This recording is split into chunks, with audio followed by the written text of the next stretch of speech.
तो friend ultimate में अपना खुद का यूज के लिए Redmi Note 10 खरीद लिया। ये मेरे हाथ पे Redmi Note 10।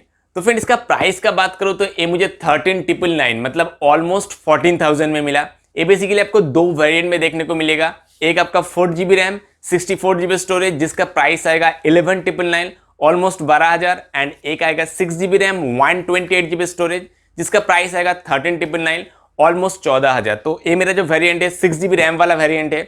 आपको फोन खरीदना है तो आप 6GB रैम वाला लीजिए, 4GB रैम वाला मत लीजिए क्योंकि MIUI 12 का जो रैम ऑप्टिमाइजेशन है वो उतना अच्छा नहीं है। तो आपका फोन जब पुराना होगा कुछ दिन यूज करने के बाद आप जब एक साथ 2-3 एप्लीकेशन यूज करेंगे ना तो आपका रैम फुल हो जाएगा, तब आपका थोड़ा सा हल्का लैग महसूस हो सकता है। तो ये प्रॉब्लम ना हो तो इनिशियली आप 6GB रैम ले लीजिए जिससे आपका इन फ्यूचर ये प्रॉब्लम आई थिंक नहीं होगा। ठीक है। एंड ये बेसिकली 3 कलर वेरिएंट में आप लोगों को मिलेगा, aqua green, Frost white and shadow black. And friend ये जो मेरा फोन का कलर है वो है एक्वा ग्रीन। तो फ्रेंड आज इस वीडियो में इसका अनबॉक्सिंग करूंगा एंड इसका फर्स्ट इंप्रेशन के साथ स्पेसिफिकेशन के ऊपर बात करूंगा, देखूंगा कितना अच्छा है नहीं है। ठीक है। सो हेलो फ्रेंड, मेरा नाम है नजमुल खान, आप सब लोग हमारा चैनल क्लास ऑफ क्यूरियोसिटी में स्वागत है। तो फ्रेंड यही है Redmi Note 10। तो बॉक्स को फटक से ओपन कर लेते हैं। तो ओपन करने के बाद पहले ही हम लोगों को फ़ोन देखने को मिलता है, तो इसको पहले साइड कर देते हैं। उसके बाद देख लेते हैं अंदर और क्या है। और इसके अंदर हम लोगों का काम का चीज़ बोले तो एक ट्रांसपेरेंट प्लास्टिक का कवर मिलता है एंड और एक सिम इजेक्टर टूल। एंड उसके बाद यहाँ पे मिलता है एक भारी भरकम 33 वाट का fast charger charging kit. And उसके बाद यहाँ पे मिलता है एक USB type A to type C port जो बेसिकली आपका डेटा एंड चार्जिंग के लिए। और कुछ इसमें मिलता नहीं है, ना आपको कोई हेडफोन वगैरह मिलेगा, कुछ नहीं मिलेगा, जस्ट यही 3-4 चीज यहाँ पे मिलेगा। एंड आप देख लेते हैं फोन को जो मेन चीज है एंड इसको बूट करके इसका डिजाइन के ऊपर बात करते हैं। इसका डिजाइन का बात करूँ तो इसमें नीचे तरफ आपको देखने को मिलेगा 3.5 mm jack, microphone, USB type C and उसके साथ स्पीकर ग्रिल। ऊपर की तरफ देखा जाए तो यहाँ पे भी एक स्पीकर मिलता है, इसका मतलब यहाँ पे आपको स्टीरियो साउंड सुनने को मिलेगा। एंड उसके बगल में माइक्रोफोन है, मतलब स्टीरियो साउंड आपको सुनने को मिलेगा एंड उसके साथ स्टीरियो साउंड आपका रिकॉर्ड भी होगा। एंड उसके साथ यहाँ पे आयर ब्लास्टर सेंसर मिल जाता है जिससे आप अपना टीवी AC सब कुछ कंट्रोल कर पाएंगे। ठीक है। एंड इसका दाएं की तरफ देखा जाए तो यहाँ पे पावर ऑन ऑफ बटन मिलता है and volume up and down button मिलता है। पावर बटन के साथ ही यहाँ पे आपको फिंगरप्रिंट देखने को मिल जाएगा। एंड बाएं तरफ देखा जाए तो यहाँ पे एक सिम ट्रे मिलता है जिसपे आपको 2 सिम लगाने का स्लॉट एंड एक SD कार्ड लगाने का स्लॉट मिलता है जो बेसिकली अच्छा चीज है। आप अपना डुअल सिम के साथ जो पुराना SD कार्ड है उसको भी यूज कर पाएंगे। ठीक है।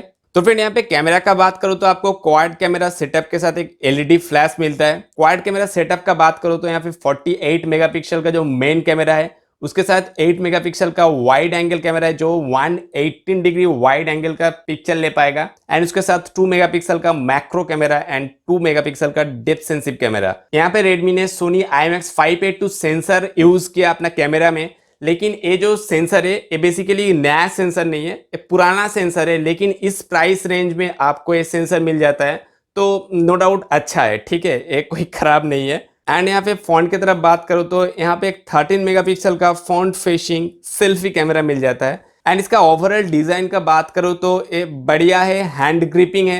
एंड इसका पीछे की तरफ जो बॉडी है एक ग्लास फिनिश लगता है, लेकिन अल्टीमेट एक प्लास्टिक बॉडी है जो इसका वेट बहुत ही हल्का फुल्का कर देता है। ठीक है। उतना ज्यादा हैवी वेट नहीं है, एकदम लाइट वेटेड है। तो फ्रेंड अब डिस्प्ले का बात करो तो यहाँ पे 6.43 इंचेस का super AMOLED full HD+ display मिलेगा। इतना दिन जो इस प्राइस रेंज पे आपको सैमसंग प्रोवाइड कर रहा था, अभी रेडमी आपको प्रोवाइड कर रहा है सुपर एमोलेड डिस्प्ले जिसका कलर रेशियो सच में बहुत ही बढ़िया है। मैं बहुत दिन से सुपर एमोलेड डिस्प्ले यूज कर रहा हूँ तो मुझे पता है। एंड फ्रेंड यहाँ पे जो रिफ्रेश रेट है डिस्प्ले का वो है 60 हर्ट्ज। गोरिल्ला ग्लास 3 का प्रोटेक्शन आपको देखने को मिल जाता है। ठीक है।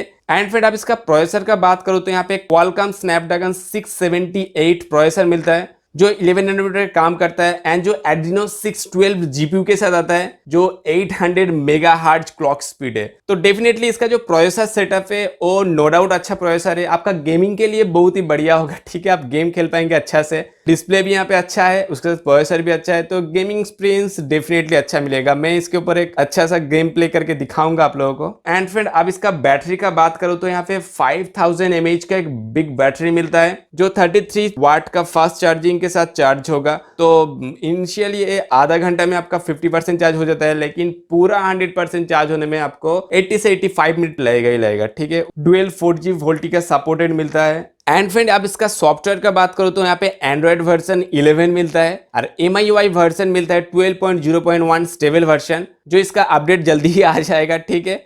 तो फ्रेंड यहाँ पे कैमरा का बात करो तो यहाँ पे बहुत सारा ऑप्शन यहाँ पे आप लोगों को देखने को मिल जाएगा। ऊपर में नीचे में बहुत सारा तरह तरह का सेटिंग मिलेगा। रियर कैमरा का बात करो तो यहाँ पे डेफिनेटली बहुत ही बढ़िया पिक्चर आता है। आप ठीक से पिक्चर उठाएंगे तो डेफिनेटली अच्छा पिक्चर क्वालिटी आप लोगों को मिलेगा। एंड इसका वीडियो का बात करो तो यहाँ पे 720p से 4K तक आपका वीडियो रिकॉर्डिंग होता है। हालांकि यहाँ पे 4K 30 fps में होता है, लेकिन 1080p आपको यहाँ पे 60 fps में देखने को मिलेगा। मैं यहाँ पे दो वीडियो डिफरेंस किया हूँ, एक 4K 30 fps में चल रहा है, एक आपका 1080 60 fps में चल रहा है। तो दोनों में आप लोग देख सकते हैं जो 1080 60 fps में है वो कितना स्मूथ चल रहा है, 4K से भी स्मूथ चल रहा है। हालांकि 4K में आपका जो रेजुलेशन है वो बढ़िया आता है, लेकिन उतना आपका स्मूथ नहीं चलेगा। लेकिन यहाँ पे 1080 जो 60 fps है उसमें आपको बहुत ज्यादा स्मूथनेस मिलेगा, ठीक है। तो आप जब वीडियो रिकॉर्डिंग करें तो 1080p 60 fps में करें तो अच्छा है, ओके। तो इसका बैक कैमरा डेफिनेटली अच्छा है, लेकिन फ्रंट फेसिंग कैमरा में उतना अच्छा क्लियरिटी नहीं मिलता है मुझे। एंड वीडियो रिकॉर्डिंग का बात करूँ तो यहाँ पे 720p से 1080p तक है, दोनों ही 30 fps में है, 60 fps यहाँ पे नहीं है, ठीक है। तो फ्रेंड आप इसका ओवरऑल परफॉर्मेंस का बात करो तो ये वाटर एंड डस्ट रेजिस्टेंस उतना अच्छा से नहीं है, क्योंकि IP52 बेंचमार्क में आता है जो वाटर एंड डस्ट रेजिस्टेंस के लिए उतना अच्छा नहीं है, ठीक है। तो इसमें आपको वाटर डस्ट रेजिस्टेंस उतना अच्छा से देखने को नहीं मिलेगा। आप इसको किसी भी OTT प्लेटफॉर्म में वीडियो प्ले करेंगे तो वहां पे आपको मैक्सिमम HDR10 का सपोर्ट नहीं मिलेगा। मैक्सिमम यहाँ पे HD कंटेंट ही आप देख पाएंगे। एंड यहाँ पे जो कैमरा से मैंने पिक्चर उठाया उसका बात करूँ तो वो ब्राइट है, क्लीन है, लेकिन वहां पे जो कलर है वो मुझे थोड़ा सा ओवर सैचुरेटेड लगा, ठीक है। नाइट मोड में आपको फोटो अच्छा से आ जाएगा, उतना मतलब एक्सीलेंट नहीं आएगा, लेकिन मोर एंड लेस ठीक आ जाएगा, क्योंकि यहाँ पे नाइट मोड का ऑप्शन भी यहाँ पे देखने को मिल जाता है। डे राइट में आपका घर के अंदर या बाहर दोनों में आपका पिक्चर क्वालिटी अच्छा आएगा। बाहर तो डेफिनेटली सब फोन में अच्छा आता है, इसमें भी अच्छा आएगा, इसमें कोई बात नहीं है। स्लो मोशन ये सब वीडियो में ऑप्शन आपको देखने को मिल जाएगा। जो सुपर एमोलेड डिस्प्ले है उसमें जो वीडियो क्वालिटी है वो डेफिनेटली अच्छा है। साउंड मुझे मोर एंड लेस अच्छा ही लगा, जो स्टीरियो साउंड है वो डेफिनेटली मुझे अच्छा लगा। तो फ्रेंड ओवरऑल बात करूँ तो कुछ खामियां है इस फोन में भी, लेकिन कुछ चीजें बहुत ही अच्छा है। तो इस प्राइस रेंज में ये फोन डेफिनेटली आप ले सकते हैं, लेकिन जैसे मैंने बोला 6GB रैम वाला लीजिए, 4GB रैम वाला मत लीजिए, ओके। तो फ्रेंड मैं जल्दी इसके ऊपर एक टिप्स एंड ट्रिक का वीडियो लेके आ रहा हूँ। एंड इसका कैमरा का बात करूँ तो ओवरऑल इसमें बहुत सारा ऑप्शन देखने को मिलता है, उसको थोड़ा सा ऑप्टिमाइज करके हम लोग पिक्चर उठाएंगे तो डेफिनेटली अच्छा पिक्चर आएगा। तो मैं इसको कुछ दिन यूज करते हुए उसके बाद इसके ऊपर एक कैमरे के ऊपर डेडिकेटेड वीडियो लेके आऊंगा, ठीक है। तो फ्रेंड इस वीडियो में इतना ही। सी यू नेक्स्ट वीडियो, तब तक के लिए बाय बाय।